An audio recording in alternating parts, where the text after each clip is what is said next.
privacy tools are inconsistent. The inventory of recommended countermeasures changes all the time. DuckDuckGo was recently exposed for allowing Microsoft records in their mobile browser. Their search engine is still used and recommended for privacy, but the browser can no longer be trusted.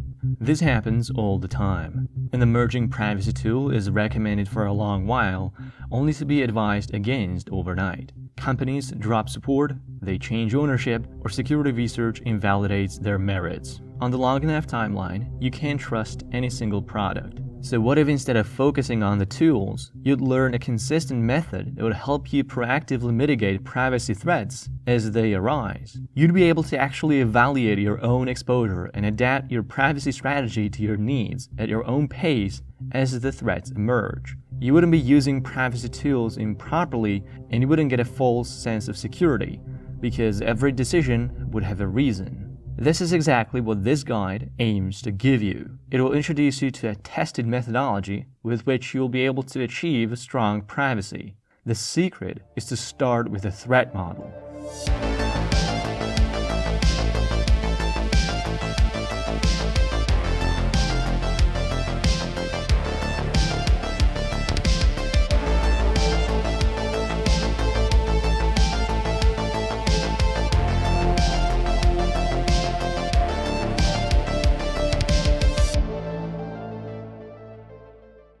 Privacy engineers have been researching the right methodology that will encapsulate all privacy goals in one comprehensive model. They found one by comprising a list of 7 threat categories that lead to privacy violation in modern systems. These categories are linkability, identifiability, non-repudiation, detectability, disclosure of information, unawareness, and non-compliance. This methodology is called the Linden Privacy Threat Model. Linden is a mnemonic for the 7 threat categories. For our threat modeling exercise, we will use LINDDUN Go cards to help us elicit and mitigate all the threats we could face in our time. Linden will give us the consistent method of finding the right tools to protect our privacy now and in the future. Let's begin.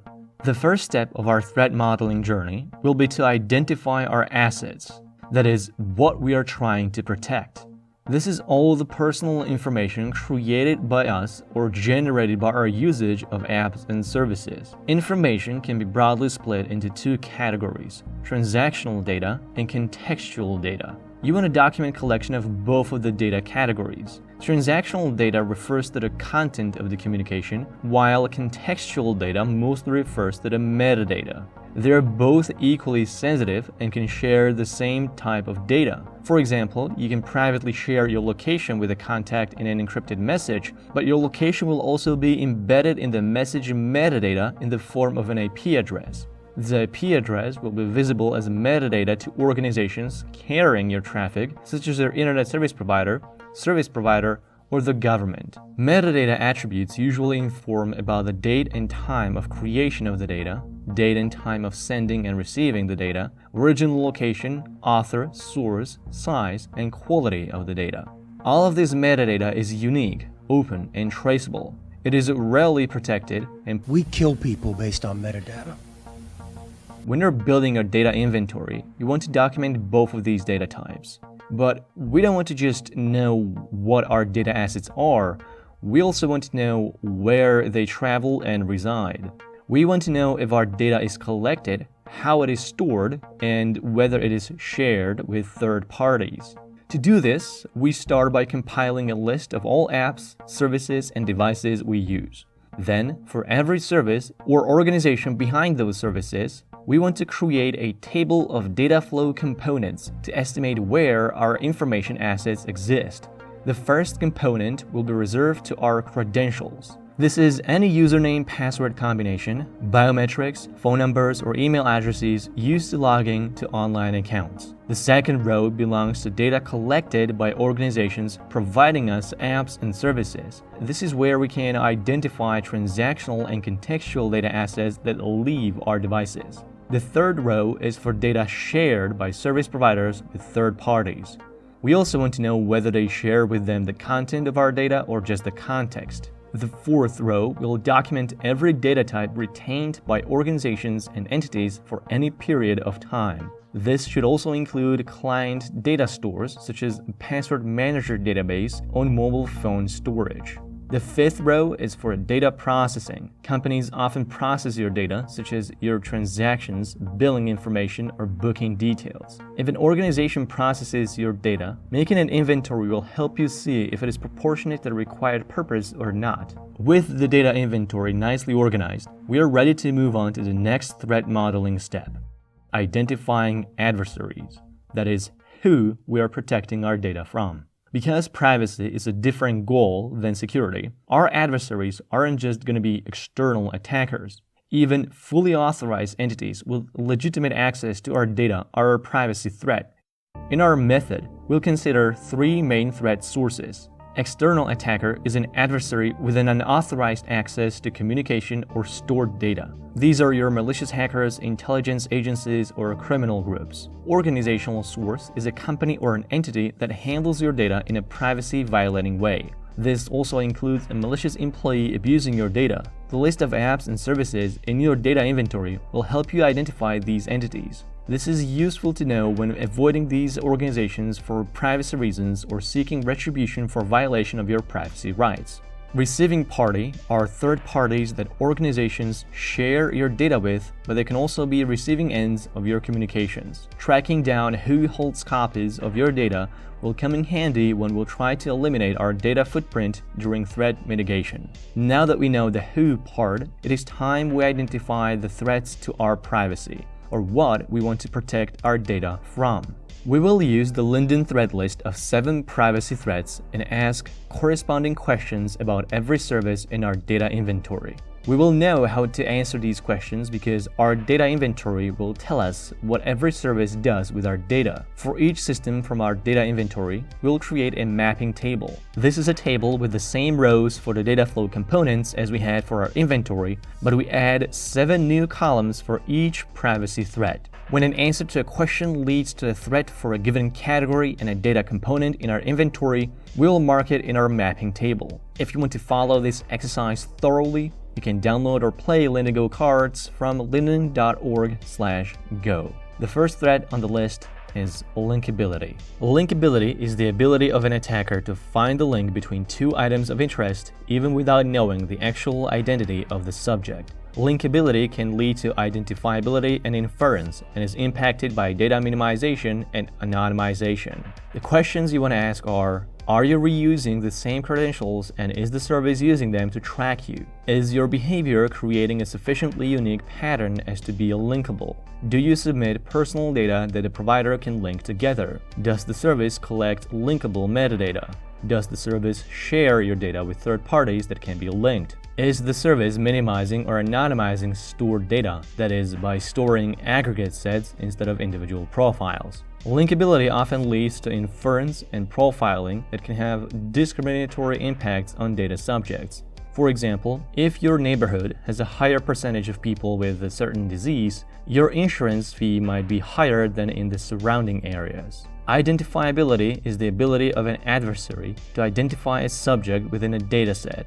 It happens when you can't hide the link between an item of interest and your identity. Identifiability leads to severe privacy violation. It is impacted by data minimization and linkability, and it's mitigated by anonymization. Identifiability questions include: do the credentials contain identifiable information, i.e., an email address with real name, EID, or biometrics? Are your behavioral patterns sufficiently unique as to be identifiable? Do you submit identifiable personal data to the provider?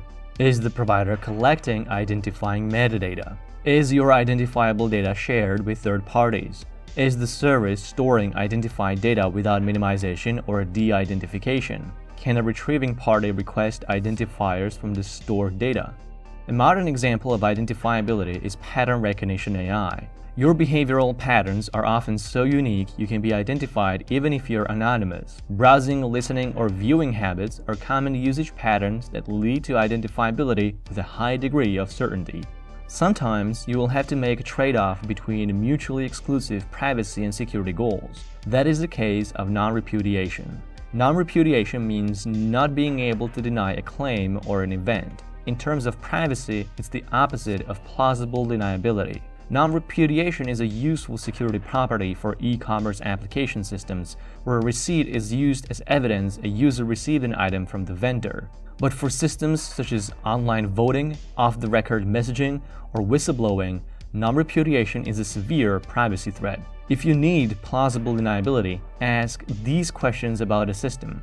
Do you have to log into a system with identifiable credentials? Can the communication be traced back to its origin, that is, your location? Can you plausibly deny having received a message? Can you plausibly deny an encrypted storage? Can future parties retrieve data that contains undeniable information? Protecting the content of your information is rarely enough. In many cases, mere existence of an item of interest can pose a threat. That's the case for detectability. Detectability is the ability of an attacker to distinguish an item of interest exists or not. Due to the open nature of the internet, detectability is a very persistent threat. External adversaries will almost always be able to detect contextual data. Detectability leads to inference and is impacted by data anonymization. You can find whether you're exposed to this threat if you can answer the following questions. Can your credentials be discovered by an external threat source, for example, by getting the forgot password prompt? Is communication between you and the service hidden and anonymous, e.g. by the Tor network? Can additional information be inferred from communication behavior?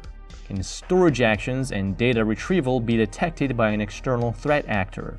Common examples of detectability are knowing whether someone or no one is at a given location, or whether an entry in a database belongs to a real person. For example, if you know a celebrity has a file at a rehab facility, you can deduce they have an addiction problem without having access to the actual content of the record.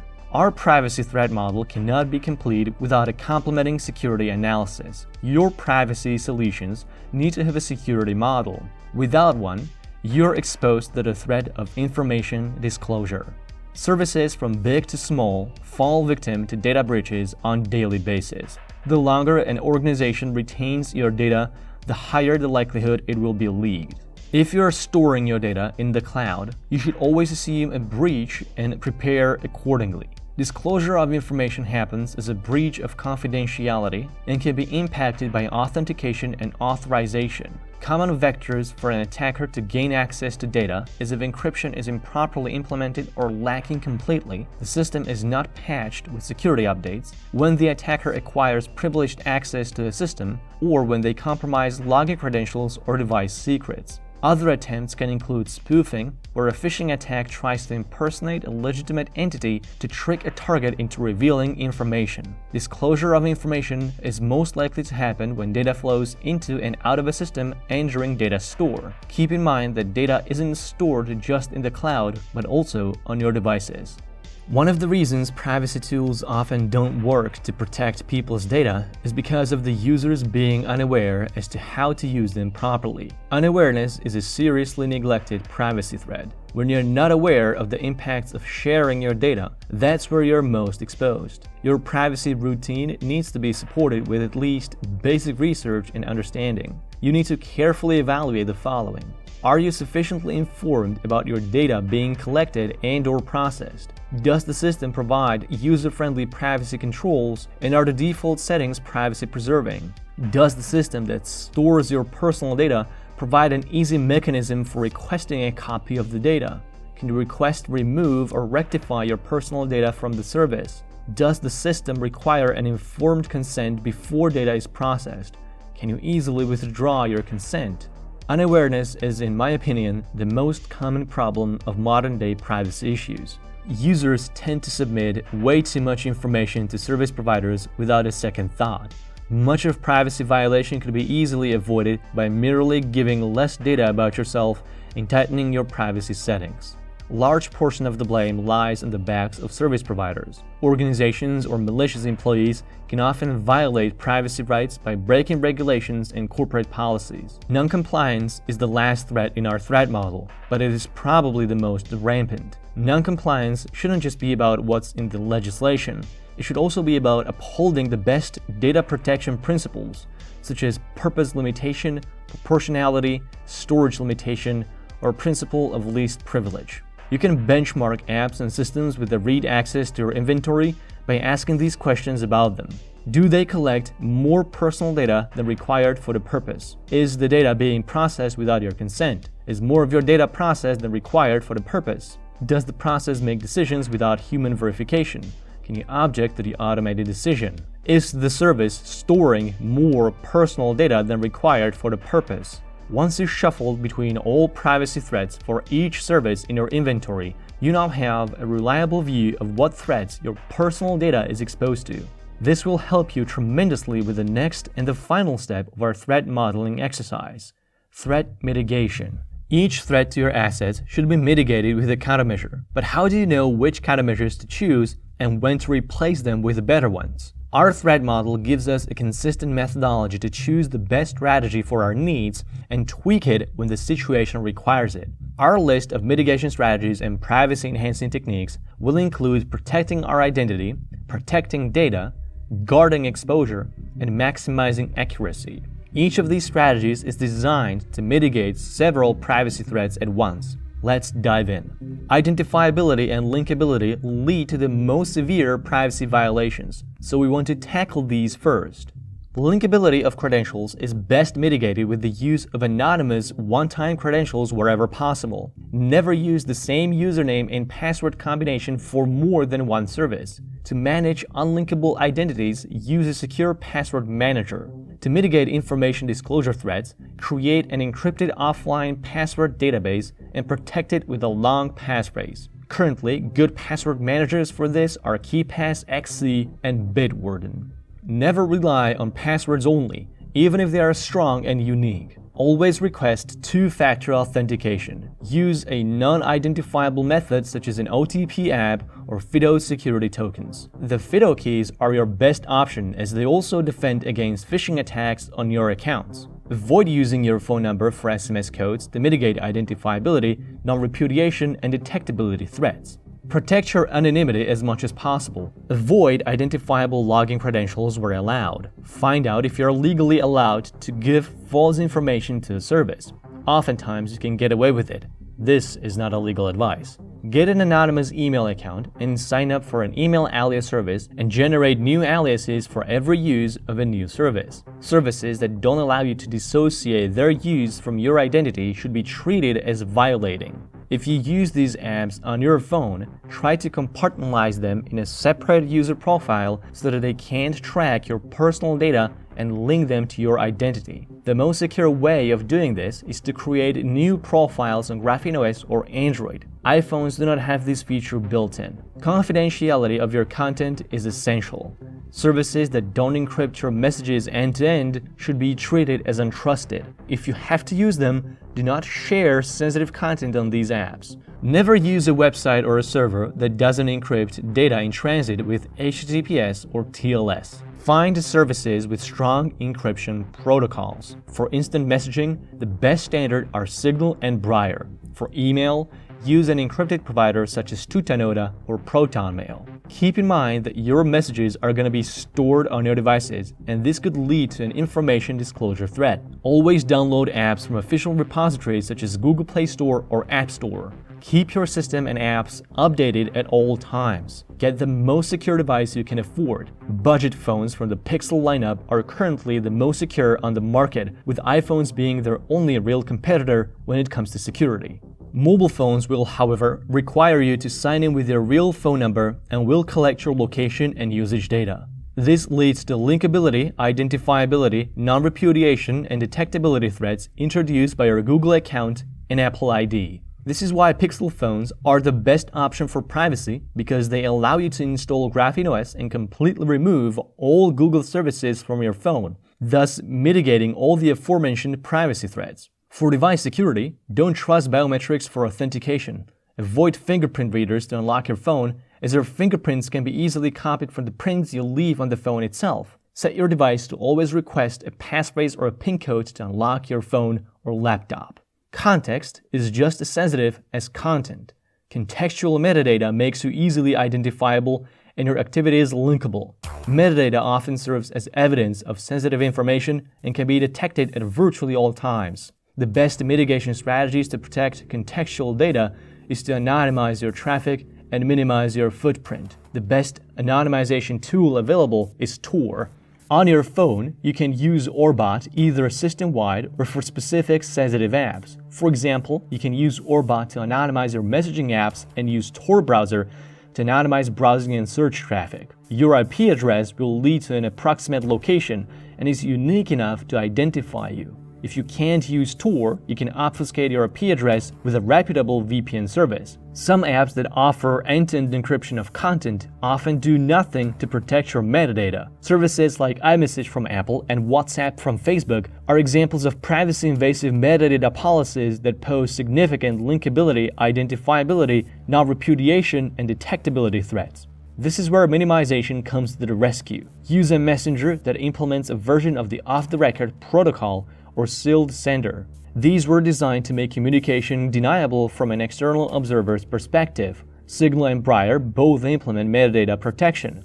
Briar's approach is significantly stronger than Signal's since it requires no identifiable usernames or phone numbers and by default anonymizes metadata via the Tor network. Platforms that you operate on will collect your app usage data. This means Apple, Google, or Microsoft will know what apps you install on your devices, how you use them, or how often you open them. This is a severe linkability, non-repudiation, and detectability threat. Use F-Droid or Aurora Store on a de-Googled Graphene OS phone if you need to mitigate these threats.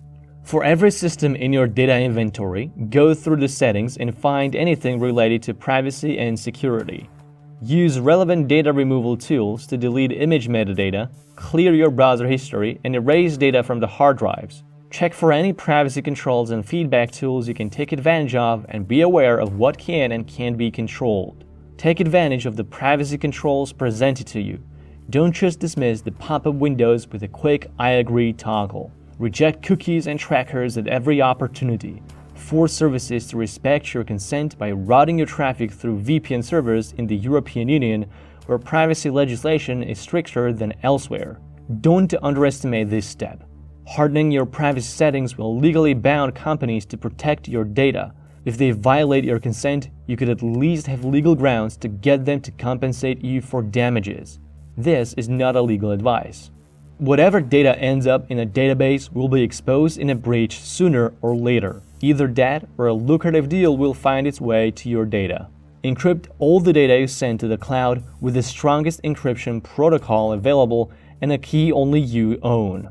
This means avoid iCloud, Dropbox, or Google Drive and use an end-to-end encrypted storage such as Proton Drive or use Cryptomatter to set up encrypted vaults only you will have access to. Preferably, avoid cloud backups altogether and make an encrypted SD card on which to store other important files. If you set up a hidden volume, you could also gain plausible deniability if repudiation at data store is your need. I have a dedicated tutorial explaining how to create an encrypted offline backup. Data store isn't just what's in the cloud, but also what's on your devices. Make sure they are all encrypted with a strong passphrase. Pick a device with the strongest hardware security module, such as a Pixel phone with a Titan M chip. These chips were built to make all known attacks on your device secrets unfeasible. Your phone is likely going to have more secure encryption than your laptop, so take advantage of that. Harden access controls on your devices. This means revoking and limiting permissions that grant invasive access to your sensitive files and data. Sensitive information isn't just your location, camera, or microphone. It's also your contacts, files and media, calendar, messages, and sensors. Go to the privacy manager of your phone, review these permissions, and revoke access that is not necessary. Graphene OS hardens privacy and security settings further than any other phone available. Use apps that don't need to collect your data to monetize their service. Much of machine learning that improves user experience can be done on-device with federated learning. Minimize how much data you share with services and make sure they collect and store as little about you as possible. Disinform where allowed. Sensitive location information can be revealed through more vectors than just location services. Radio triangulation is a cheap practice that correlates cellular connections to your location. This can be mitigated with an airplane mode. Bluetooth and Wi-Fi scanning is often running in the background by default. This needs to be disabled manually, and only Graphene OS keeps it off by default. iPhones run low-energy Bluetooth scanning permanently.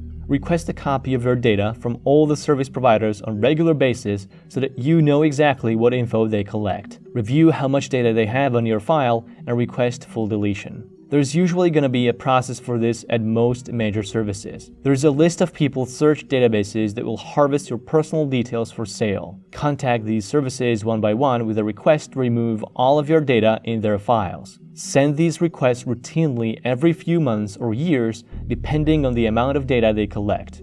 Take advantage of relevant privacy legislation in your area. Even the biggest surveillance states are going to have some privacy rules. The list of recommended tools is not exhaustive, but the mitigation strategies are. Use them to continue your research and build your own privacy strategy. I am not affiliated with any of the recommended services. Doing so would mean I'm not giving you an advice, but selling you an ad. I don't have any sponsors for the same reason either. This is a pure and full guide to privacy. It will actually show you a methodology you can consistently adopt to fit your specific case. Privacy is a long-term process. This is where you need to continue this practice until it becomes your routine. The only way you can support this channel is at patreon.com/thehatedone. I don't play the algorithm game, and I don't bullshit you with sensational content. If you want to keep seeing more of my work, support the channel.